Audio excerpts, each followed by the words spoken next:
welcome to Vision on TV. We're here in London and we're talking to people who live in an area of Alaska where there's going to be a proposed mine in a gorgeous area with a lot of wild salmon. And I was just wondering if you'd like to introduce yourself. You're an Indigenous woman from that area. Yes, I'm Lydia Olympic and I'm Yupik Eskimo in Sukpiaq Aleut from Igiagik, which is on the lake.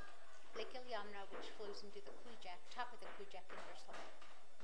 Tell me a little bit about what your life is there. We saw in the film being an Eskimo. That's something I've got to confess, I don't know much about that. What's it like in your life? I don't know anything different. That's all that I know. I guess everything is all relative to what it is. I do know that we are from the land. My ancestors have been there for thousands of years. Do you think you have anything to teach the rest of us in this campaign about wilderness and the wild and living in the wild? We need to take care of the land. We need to take care of the water. We need to take care of the air. Because in turn they take care of us as they have for thousands of years. So how long has your family been there? Thousands of years, at least. My name is Manu Chao, which is my mother's mother's name, as it was her mother's name. So in our oral tradition, in our oral history, we've been told that we've been there immemorial, is that the word? We've been there forever. So how does it feel? Tell me from the heart, how does it feel with Anglo-American proposing to build this where you live? You cannot describe how it feels, because they try to tell you that, for example, today, in our meetings, they said our lives would be better because they were there. How can they judge us on how we live and whether or not our standards are up to their standards? What guidelines are they using? They said, well, we're going to better your life. Excuse me, I don't want my life like your life. If that's what it's going to take, you know, I like my life as it is. My mother loves her life as it is. They say that my mother is living in the poverty level. Tell my mother that. She doesn't think so. She enjoys her life as it is, a very rich, a very fulfilling, a very satisfying life. Who is Anglo-American out of London to tell her that she doesn't have the life that she should be having?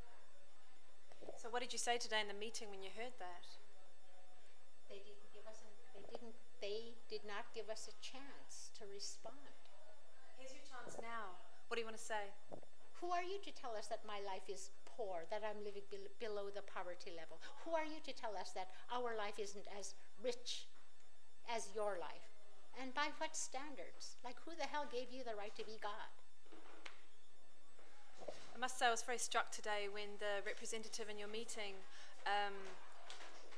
used words like, well, it was him and it was in the film. I got the sense that you were being portrayed as being irrational, emotional. You need to wait for the process. You need to wait for science. You need to wait. And you were saying that you weren't actually being given any information in the meantime. Is that right? We are, and that's another thing. They have, the proposed project have a little sign. They have a little sign and they have little magnets say, no closed mines.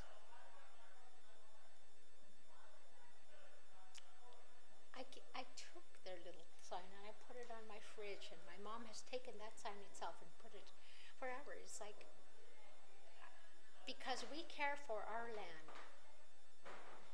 as the land and the waters has taken care of us. Why are they telling us to have no closed mines? Now, who's the one with the closed mines? Aren't they the ones with the closed mines if they're telling us to listen to their project, their proposed project? But they don't listen. Have they heard of us? 80% of Bristol Bay residents say no to this mine. We say no. Now, who has a closed mine here when they don't listen to the 80%? They don't listen to what we have to say. They don't listen to say how we care for the land. They don't listen at all. I heard the representative today use the word civil. It's a very civil process. It's a very uncivilized process. That's another word. I hate the word civilization. You come to a village, and if you were hungry, you were starving, you didn't have a place to stay, people in the villages are very civil. They will open their doors to you, they'll open their homes to you, they'll open your doors to a total stranger. I will take a total stranger stranded at the airport if they're hungry, because there are no restaurants and no hotels to say, you're welcome to eat at my house. You're welcome to eat in my home. You're welcome to sleep on the floor. You're welcome to sleep on the bed if you have an available bed. Don't you think that's civil? So they wouldn't do that in London. They wouldn't do that in any other major city. They'd let you SOL, you're out of luck. They let you starve, they let you sleep on the streets, but they sure as hell won't open up their doors to you. It struck me today that you had this fantastic passion for this, and I wanted to ask a question up there, which was, how far are you prepared to go to stop this? To the very, very end. And not only that, our culture is one of that, passing it on to the next generation, to the next generation, to the next generation, 7 generations beyond. So it's not going to stop with me, because our culture as it is will continue on to the next generation, to the next generation, to the next generation. So they have a fight of their lives coming up. I want to ask you something about women's perspective in your community. Do you think that differs from the men at all, or the way that you want to do this fight, or the kind of conversations you have? Is there any difference at all between the women and the men? No. No difference. Unified. Yes. Don't matter if you're elderly, you're woman, you're a man, you're young, or you're old. We're all in this together.